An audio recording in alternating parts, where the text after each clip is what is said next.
I never thought I would be the kind of person who could catch someone I loved betraying me. We'd been married for 7 years.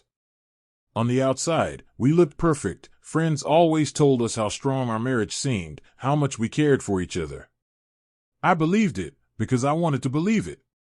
I thought love was supposed to feel this steady, this safe. But one night, that illusion shattered in the most brutal way imaginable. It all started when I noticed subtle changes. Small things that I didn't think much of at first. She started locking her phone, smiling at messages she didn't want me to see, staying out late for work, and suddenly taking extra care with her appearance when she knew I'd be home. I tried to shake it off, to trust her. I kept telling myself I was being paranoid, that maybe I was overthinking everything. I wanted to believe she loved me. I truly did. Then came the night that changed everything. I couldn't sleep. Something in my gut told me to check her messages. I know it sounds desperate or controlling, but I couldn't ignore the feeling. I picked up her phone when she was in the shower and scrolled through the messages I wasn't supposed to see. That's when I found it. Flirty texts, suggestive pictures, conversations that left no doubt she had been cheating. And when I read her explanation, my heart froze. She called it just for fun. Just for fun. As if our 7 years of marriage, our life together, was something to be casually toyed with. I sat there in silence, trying to make sense of it. My mind raced. How could someone who claimed to love me do something like this? She didn't seem sorry. She didn't seem to grasp the weight of her betrayal. The messages were lighthearted, joking even, as if it was no big deal. I felt a rage so deep it physically shook me. I couldn't breathe, couldn't think. And then, a clarity I didn't expect. I realized I couldn't forgive her, not now, not ever if she kept treating our marriage like a game.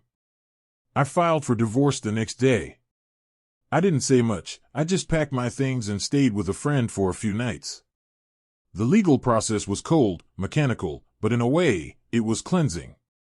Every signature, every document reminded me that I was reclaiming myself, my life, my dignity. Friends were shocked. Some didn't understand how I could end a marriage over what they called a mistake.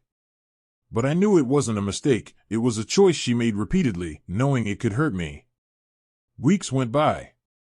I tried to rebuild my life, to focus on work, on myself. And then, out of nowhere, she reached out. The text started cautiously, almost timidly. "Can we talk?" she wrote. At first, I ignored them. Why would I respond to someone who had caused me so much pain? But curiosity, anger, and a flicker of old love drew me in. Finally, I agreed to meet.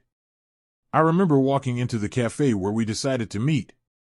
She looked different, pale, anxious, desperate. The confidence she had shown during her betrayal was gone. She reached across the table, her hand shaking, and said, "I made the biggest mistake of my life. I can't believe what I did. I never meant to hurt you this badly.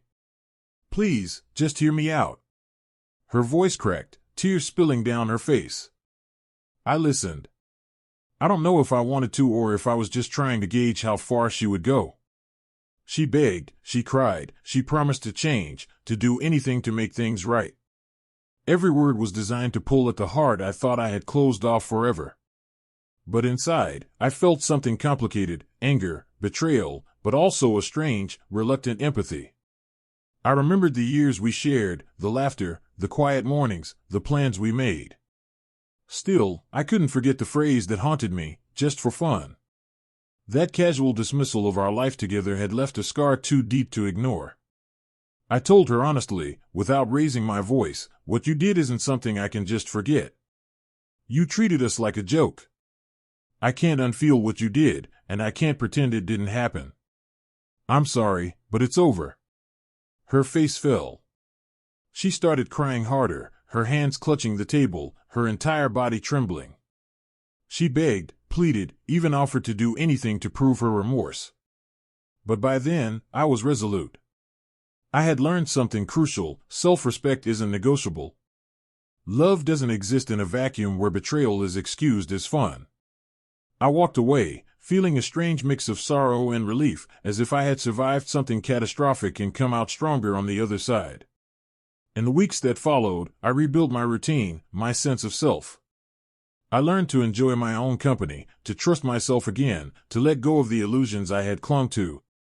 And strangely, I felt a sense of closure, knowing I had faced the betrayal, made the hard decision, and stood firm despite the emotional storm she tried to drag me back into. Looking back now, I realize something important. Some people are capable of immense selfishness, and some mistakes are unforgivable. Protecting your heart sometimes means walking away, even when love and history scream otherwise. I lost a wife, but I gained a life I didn't have before, a life defined by my choices, not her betrayals. And for the first time in a long time, I felt free.